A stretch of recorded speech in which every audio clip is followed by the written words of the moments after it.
Hey there.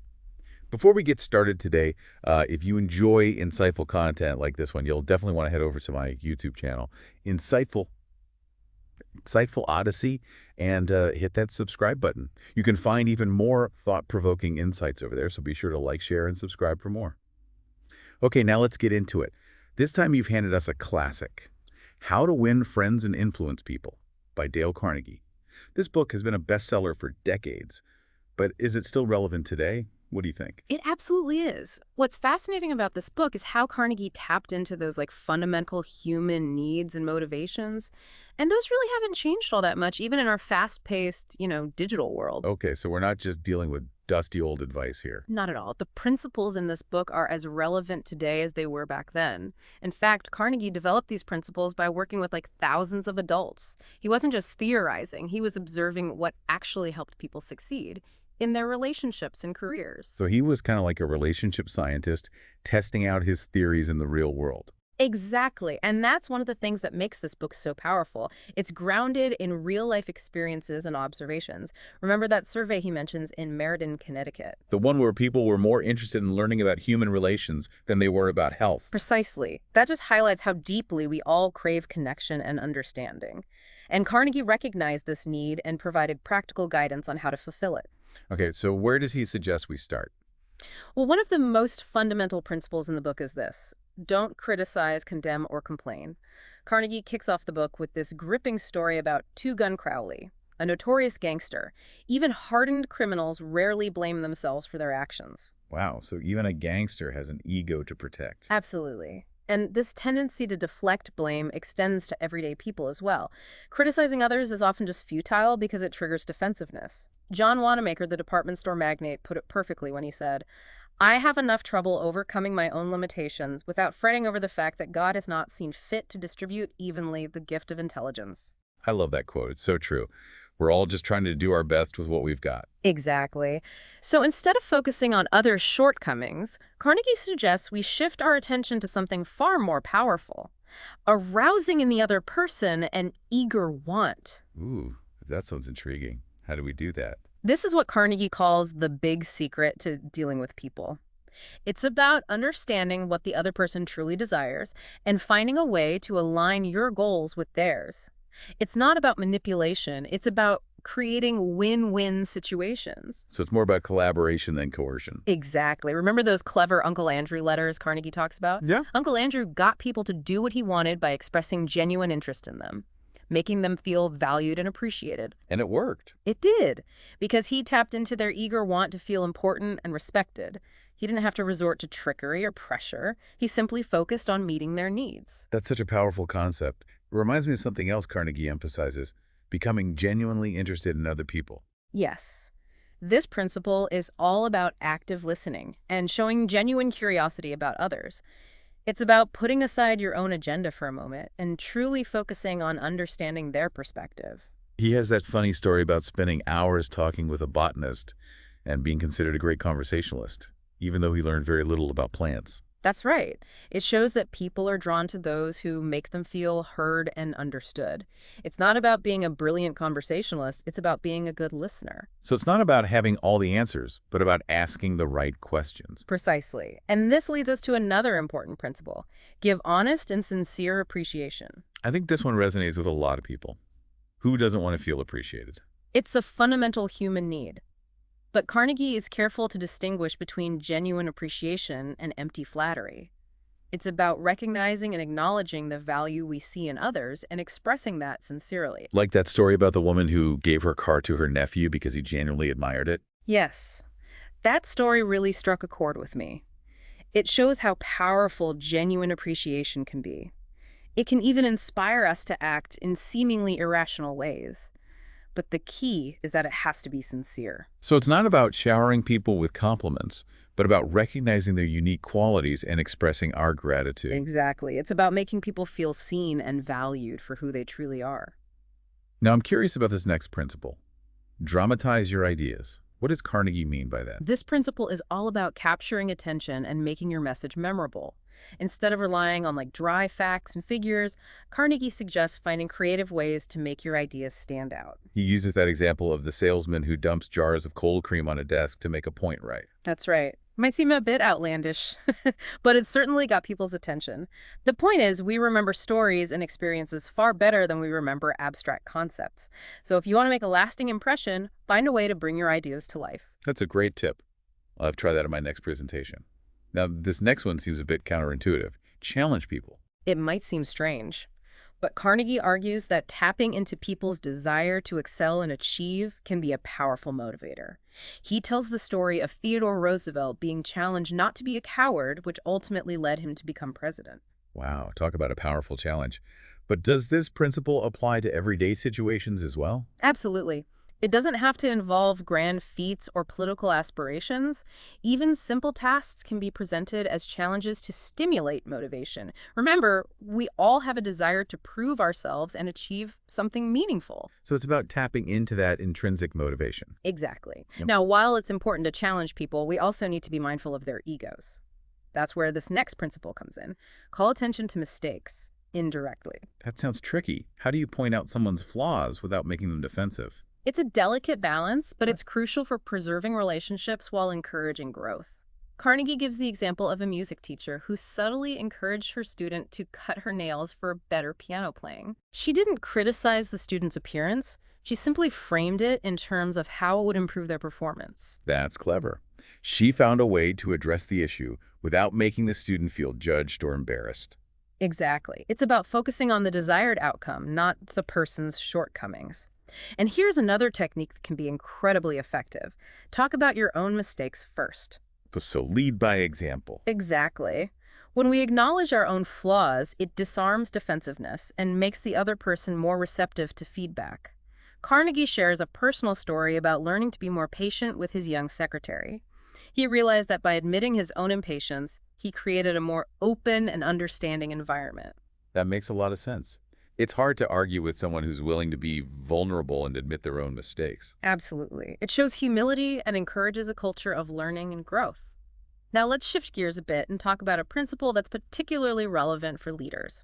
Ask questions instead of giving orders. That sounds like a recipe for chaos.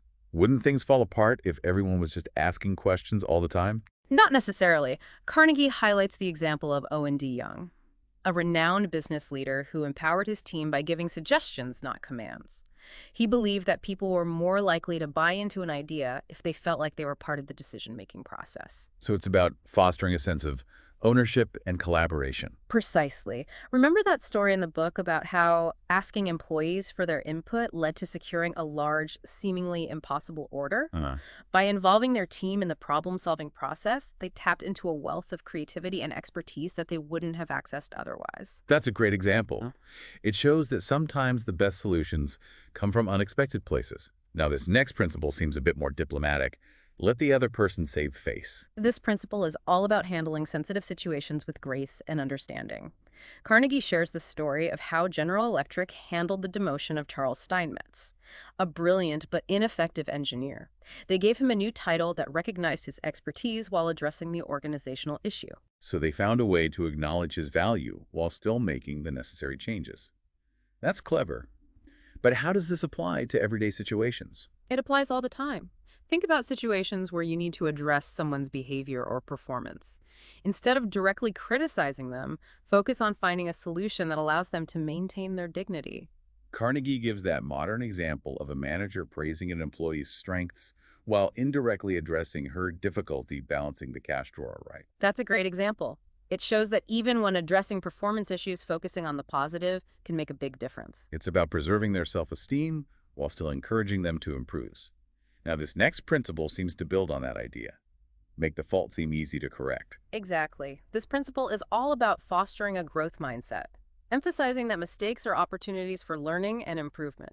It's about building confidence and encouraging effort by highlighting their potential for success. I love that story about how praising a struggling printer's skills led to a complete transformation in his attitude and performance.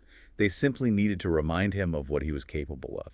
It's a powerful reminder that sometimes all it takes is a little encouragement and belief to unlock someone's full potential. And finally, we come to a principle that brings everything full circle.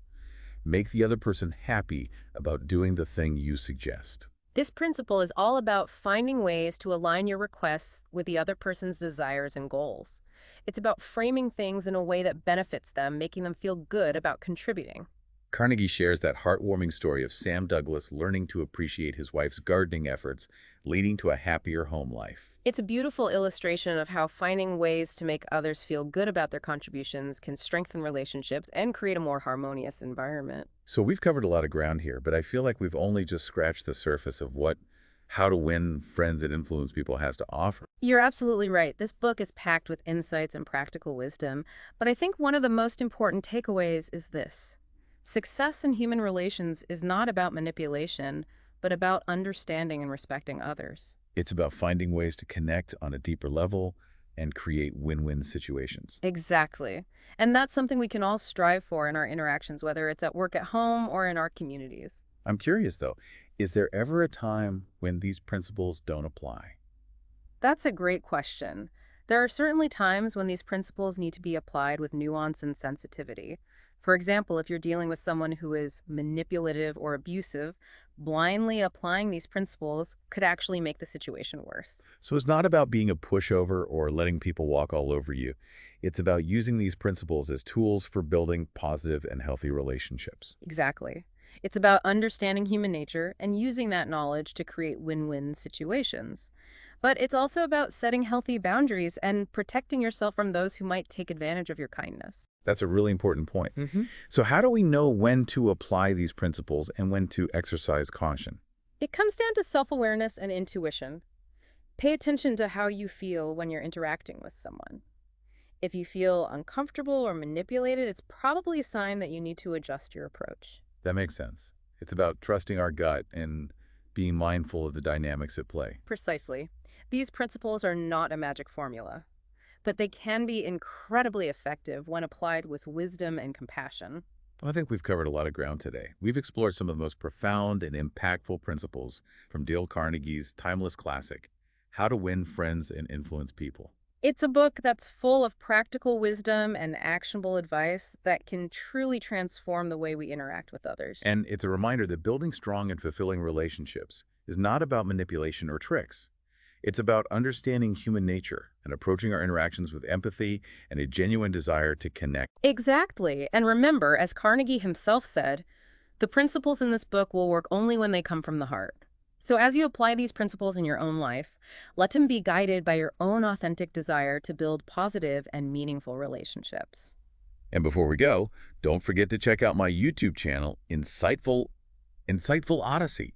I'm posting new videos all the time, exploring a wide range of fascinating topics, so be sure to like, share, and subscribe for more. Thanks for joining us on this deep dive into how to win friends and influence people. We hope you found it insightful and helpful. Until next time, keep learning, keep growing, and keep connecting. So it's like a self-fulfilling prophecy. If you treat someone like they're capable and trustworthy, they're more likely to become that way. That's the idea. Carnegie talks about how a simple act of faith in someone can transform their entire outlook and behavior. It's about seeing the potential in others even when they might not see it themselves, and encouraging them to live up to that potential. That's a really powerful concept. It makes me think about the impact we can have on others simply by the way we choose to see them and interact with them. It's a reminder that we all have the power to make a positive difference in the lives of those around us, and it all starts with believing in them. Now, before we wrap up this deep dive, I want to touch on one more important principle, the importance of avoiding arguments. Ah, yes. This is something Carnegie emphasizes throughout the book. He argues that you can't win an argument, because even if you prove your point, you'll likely damage the relationship. That makes sense. Arguments often lead to resentment and hurt feelings, even if you're technically right. Exactly. It's about recognizing that most people are not swayed by logic alone. Emotions play a huge role in our beliefs and opinions. Carnegie shares that story about how he was a real hothead in his younger days, always eager to prove his point. But he eventually realized that this approach was counterproductive. It's a valuable lesson for all of us. Sometimes it's better to step back from an argument and focus on finding common ground. And that ties into another principle we discussed earlier, showing empathy and understanding. Absolutely. When we try to see things from the other person's perspective, it becomes much easier to avoid unnecessary conflict. Carnegie tells that fascinating story about the labor strike involving John D. Rockefeller Jr. Instead of arguing with the striking miners, Rockefeller chose to show empathy and understanding. And it worked. He eventually won them over to his side. Not by force or coercion, but by genuine compassion and a willingness to listen. It's a brilliant illustration of how a compassionate approach can be far more effective than confrontation. Now, before we wrap up, I want to circle back to something you mentioned earlier about whether these principles always apply. Yes, I'm wondering if there are any situations where these principles might backfire. That's a great question. While these principles are incredibly powerful, they do require a certain level of discernment and wisdom. For example, if you're dealing with someone who is manipulative or abusive, blindly applying these principles could actually make the situation worse. So it's not about being a pushover or letting people walk all over you. It's about using these principles as tools for building positive and healthy relationships. Exactly. It's about understanding human nature and using that knowledge to create win-win situations. But it's also about setting healthy boundaries and protecting yourself from those who might take advantage of your kindness. That's a really important point. So how do we know when to apply these principles and when to exercise caution? It comes down to self-awareness and intuition. Mm, Pay attention to how you feel when you're interacting with someone. If you feel uncomfortable or manipulated, it's probably a sign that you need to adjust your approach. that makes sense. It's about trusting our gut and being mindful of the dynamics at play. Precisely. These principles are not a magic formula, but they can be incredibly effective when applied with wisdom and compassion. Well, I think we've covered a lot of ground today.